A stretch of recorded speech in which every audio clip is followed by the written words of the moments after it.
everybody, Sydney here. Sorry that I've been away for so long. I'm just so busy. I told you this in my busy month. I told you, or months.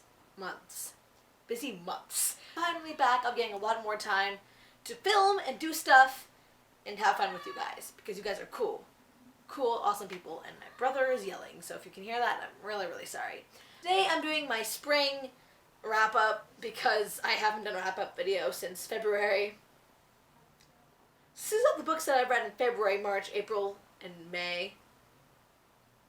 Are those the months?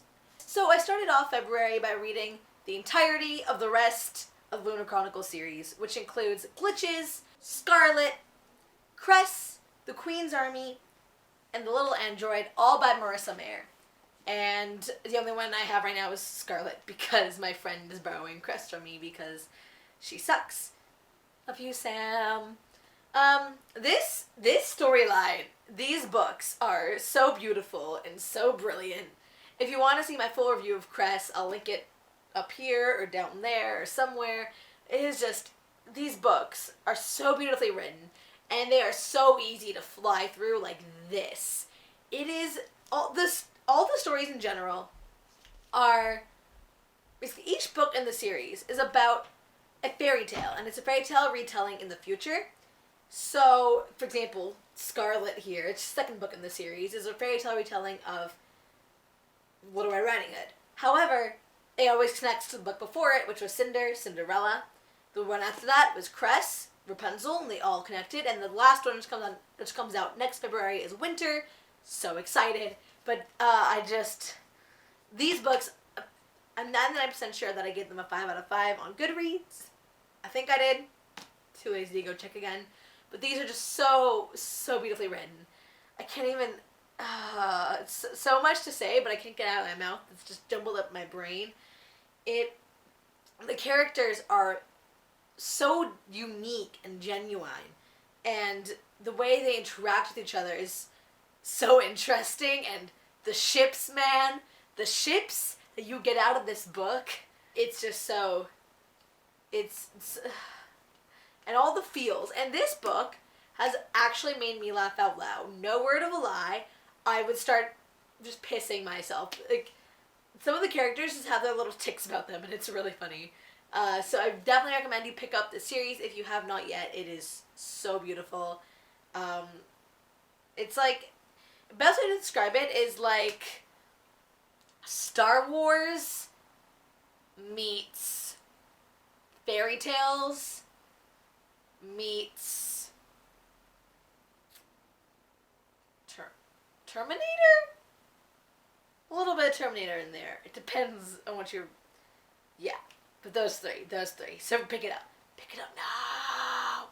The next book I read was The Fault in Our Stars by John Green. And I do own a physical copy, but my friend Sam is also borrowing that one.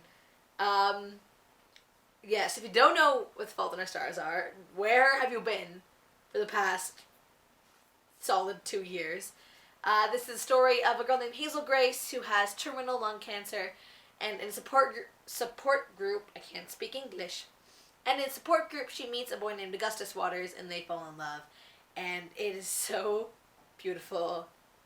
So, I mean, it's a book about cancer, so you know there's going to be feels in it, but, oh, it's just so good. It's so good, and it's good to the point that my friends who are not readers at all, they do not like to read and do not get feels. Like, they'll watch TV shows and I'll come back in the next day and like start bawling my eyes out, and they won't, and I'm like, how did you not feel anything?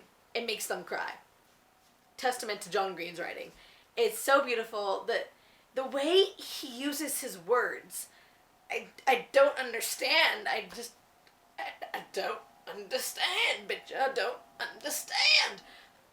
And the movie's coming out, and I'm seeing it, and I'm so excited.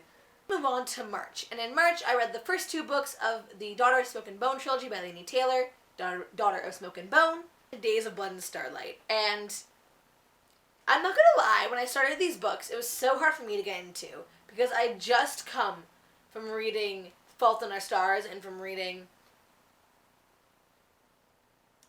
the Lunar Chronicles, and those are just so easy to fly through. They're like this. Whereas these books, I mean, they're also massive, but it's very, very high fantasy. So it took me a while to get used to that world and get used to her writing style, because Laini Taylor, her writing style is so beautiful. I have never touched my books, but Dreams of Gods and Monsters, I was forced to highlight some of my favorite lines, because I'm like, this is actually the most beautiful sentence I've ever heard in my entire life. But it took me a while to get there, because her writing is so different. It took me the first half of the Daughter's Book and Bone until I finally started enjoying her writing. And then I just got so into it, and it was just so beautiful, so amazing. And the story and the world that she's created is just so brilliant and so intrinsic. And if you haven't heard of this series, it's about this girl named Karou, who lives in Czech Republic, and it looks like a human, but she was raised by these things called chimera. And the easiest way to describe them are like jigsaw puzzle monsters. Like, they can have like a lion's head, the body of a human, the legs of a pterodactyl. It's not it's a dinosaur. Legs of a crocodile, there we go. And like the tail of a monkey. Like literally jigsaw piece puzzle monsters. And it turns out that these chimera are in a war with the angels. And she meets an angel named Akiva. You know what happens there. But it's just, like, these books are forever precious in my heart. No words. Of course, in April, when Dreams of Gods and Monsters came out, I had to grab it, because it was the final book in the trilogy, and I needed it. And first off, how big is this book? This took me so long to finish. It is a massive. But it's... Oh my god. And the ending of this book, I don't know how to feel. I won't spoil it for you, but it's happy, yet it's sad, yet it's amazing. It's really hard. It's one of those books, if you read it, you'll get to that point where everything goes right, but there's still like 100 pages left, so you know it can't stay right the rest of the book. I hate when that happens. The two worst things that will ever happen to you when you read a book is when everything's going perfectly fine and there's like 200 pages left, or everything's going horribly wrong and there's 20 pages left. I don't know which one's worse. It's both horrible, and this was one of those books that made me want to like slit my wrists. That's really bad. No, it made me want to like dig my heart out with a knife. That's slightly better. Slightly more OUAT than suicidal. But yes, if you haven't read the series, I highly recommend you pick it up. If you don't like high fantasy, you might not like it, but please give it a chance if you do, because it is so beautiful. Also going on with that series, I read Night of Kicking Puppets, which is an ebook by Laini Taylor, which it has to do with the series, and so much cuteness. It was so cute. It takes these two characters, Susanna and Mick, who you meet in the books, and it so much cuteness. It's literally like a fluffy fan fiction, and it's so cute. So go and read that if you read the series and you're like, I don't have time for ebooks. Screw it. Read the novella ebooks, because you need to. Looking at you. The one who hasn't read it yet? No, you haven't read it. Read it. This book I read in March was Blood Red Road by Moira Young. This is the first book in the Dustlands trilogy. I have only read this book so far because I got sidetracked with other books from other series. But this one, again, was so hard for me to get into because, of course, I got used to Laini Taylor's writing in the beautiful way. It just worked in the lines and the story. And this one is polar opposite. She uses kind of like this old-timey feel, like, you know, that kind of like country twang when it comes to like writing words. So she uses it kind of like that, and it's a dystopian fiction. So it's kind of set in a world where these kids, you know, haven't been raised with literature. So there's no quotation marks, and I was flipping out the most. I was like, what is this? What? I'm so confused. Who's speaking? I don't know. And this was another book that at the first half, I was just really confused with the story, and I was kind of skeptical of it, but once I got into it and once I started picking up, oh man, I couldn't put it down. This story is about a girl named Saba. And Saba has a twin brother named Lou. She lives with her dad and her little sister Emmy on a farm. And one day, Lou gets taken by these 4 cloaked horsemen. Kind of remind me of the Horsemen of the Apocalypse from Sleepy Hollow, but they weren't. And they take Lou, and Saba has a mission to go find her twin brother, and she joins up with this guy named Jack, and these girls named the Freehawks to find her brother. And it is, again, the first half I was like learning the world and the way the world works. I was like, but once I got into it, it was really good. And I just bought the second book, so hopefully I'll be getting to that one soon, but maybe not as soon, and I'll explain that at the end of the video. And finally, the one that I'm currently reading right now in April, even though I'm going to have to take a break from it, is Attachments by Rainbow Rowell. This was the Booksplosion book of the month, even though they've just had a live show and I still haven't finished it yet. I think I'm on chapter 30 and there's 80 chapters, so I still have 50 to go. Not even halfway through yet. This book, I've heard so much praise about Rainbow Rowell's writing, and I think that's what's slowing me down, is that I was expecting it to be really, really good, and right now, I just kind of see it, the story hasn't picked up for me yet. There hasn't been that moment where things finally click, and I'm like, oh, the story kind of has stayed in the same place for me. So once it picks up, I'll probably be flying along right with it.